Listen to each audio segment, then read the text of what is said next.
32 years of marriage. 32 years of routines, promises, and little notes of love slipped into lunch bags. I thought I knew my husband better than anyone on this earth. But one ordinary lunch break shattered everything I believed. That day I left my office with only one thought: to check on the man who told me he was too weak to stand. I had kissed his forehead that morning, tucked a blanket around his shoulders, and whispered that I'd be back to see him at noon. I worried about him like I always had. That's what wives do when they promise in sickness and in health. They show up. They give. They believe. But what I walked into that afternoon didn't feel like love. It felt like betrayal, sharpened and cold. I parked 2 houses away instead of pulling into the driveway. I told myself it was because I didn't want to wake him. Deep down, maybe I already knew. The house was quiet, too quiet. No coughing, no groaning, not even the sound of the TV droning like it usually did when he was sick. And then I heard it. Not the weak, raspy voice of an ill man, but a full, steady laugh. A laugh that carried across the room and froze me in place. I edged closer, pressing myself against the wall. My heart pounded so loud I was afraid it would give me away. And then I heard the words.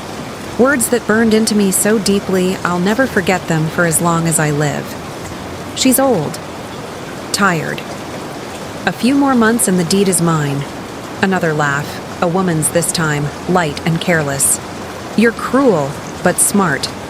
In that instant, I wasn't a wife anymore. I wasn't a partner. I wasn't even a person to him.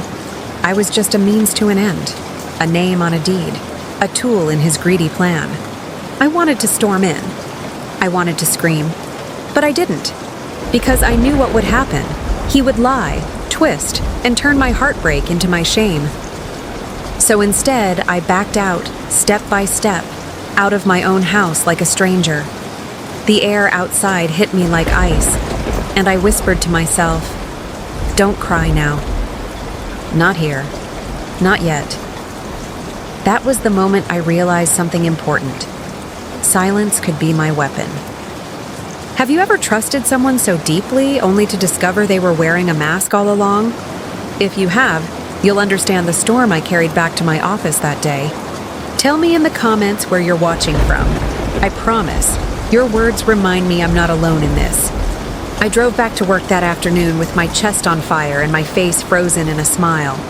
Papers scattered on my desk, my pen moving without meaning, while his words echoed over and over in my head. She's old. She's tired. The deed will be mine. Each repetition cut deeper, but instead of breaking me, something steady began to grow inside, a seed of resolve. I realized if I confronted him in that moment, he'd only tighten the mask and twist the story. But if I stayed silent, I could watch. I could prepare. I could take everything he thought I was too weak to protect. By the time I packed up my things that evening, I had a plan. My silence would be my shield. When I stepped through our front door, I slipped the mask back on. "How are you feeling?" I asked softly. He looked up with tired eyes, coughed weakly into his hand, and smiled as though I was still the fool he needed me to be. My stomach churned, but I sat across from him, spooning soup into his bowl like I always did. On the outside, I was the same wife who tucked him in and worried over his blankets. But on the inside, I was a soldier quietly sharpening her sword. That night, while he lay in bed groaning like a stage actor, I lay beside him staring at the ceiling.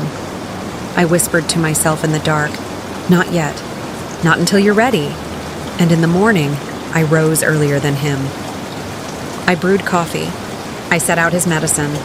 Then, while he pretended to sleep, I slipped into the cabinet where our files were kept. My hands trembled as I pulled out deeds, bank statements, insurance papers. Not just papers, but the story of my life. The roof I had built, the money I had saved, the sacrifices I had made. I copied them quietly, folding each page into a folder I hid at the bottom of my work bag. Every page was proof. Every page was protection. When he finally woke and asked why I seemed distracted, I smiled gently. "Just tired from worrying about you," I said. He squeezed my hand, believing he still had me under his spell. And in that moment, I knew his arrogance would be my greatest weapon. Days passed and I continued the act, cooking his meals, washing his clothes, tucking the blanket around him. Each night, tears burned behind my eyes, but I swallowed them back. Because if he saw them, he'd know. And I couldn't give him that. Instead, I built my defense piece by piece, quietly moving small amounts of money, quietly gathering copies, quietly storing everything where he couldn't touch it. I learned to meet his eyes without flinching, to smile when he pretended to cough, to play the loyal wife while secretly preparing to end his game. And every night as I lay beside him, my heart whispered the same promise. One day soon, your lies will collapse on top of you, and the woman you underestimated will be the one to deliver the final blow. If you've ever had to wear a mask, pretending to smile while you were secretly breaking inside, you know the weight I carried. Share with me in the comments. Have you ever kept silent just to stay strong? Carrying a secret this heavy is like carrying a stone in your chest. Every breath hurts, but no one sees the weight. For weeks I moved through my house like an actress on stage, smiling, cooking, tending to a man who pretended to be frail. But when the silence became too heavy, I turned to the only person I trusted outside those walls. A friend who had lived enough life to recognize betrayal when they saw it. I laid out the evidence, the copies, the bank records, the insurance papers, my hands shaking as I spread them across the table. They looked me in the eye and said the words I needed most. You're not crazy. You're not weak. You're right to protect yourself. And in that moment, a weight lifted. I wasn't alone anymore. That friend gave me the name of a lawyer, a quiet man, not one for long speeches, but with steady hands that didn't shake when he took notes. I sat across from him, the folder of documents pressed tight in my arms. My voice trembled at first, but the longer I spoke, the steadier I became. I told him about the phone call, about the laughter, about the mask my husband wore at home. And he didn't look at me with pity. He looked at me with clarity.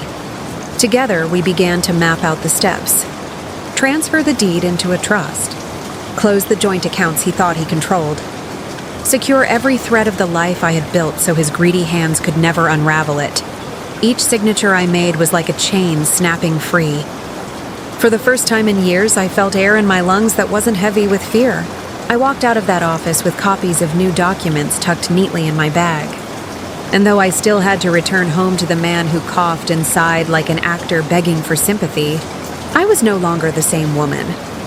I set his dinner on the table that night, stirred the soup, and asked him softly how he was feeling. He smiled weakly, thinking the game was still his.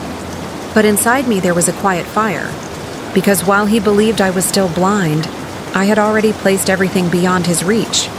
The walls he thought were closing in around me, they were already shifting to close around him. Sometimes the greatest thing you can do is prepare in silence.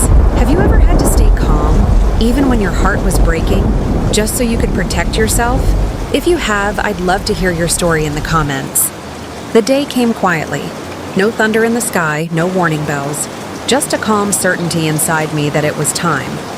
I told him we had a routine meeting to sign a few papers. Nothing serious, just something that needed his signature. He nodded, still wrapped in his blanket, still clutching that cough like a stage prop. And so he followed me, unsuspecting, believing the mask he had worn for weeks still worked on me. He sat across the table, hunched, frail, a cough slipping from his lips. But this time I didn't look at him with pity. I looked at him with steady eyes, because I knew the performance was about to collapse. The lawyer began to lay out the documents one by one. Calm, professional, undeniable. The property has been placed into a trust. The accounts have been secured. The transfers are complete. With each word, I watched his face change. The weak cough disappeared. His lips parted.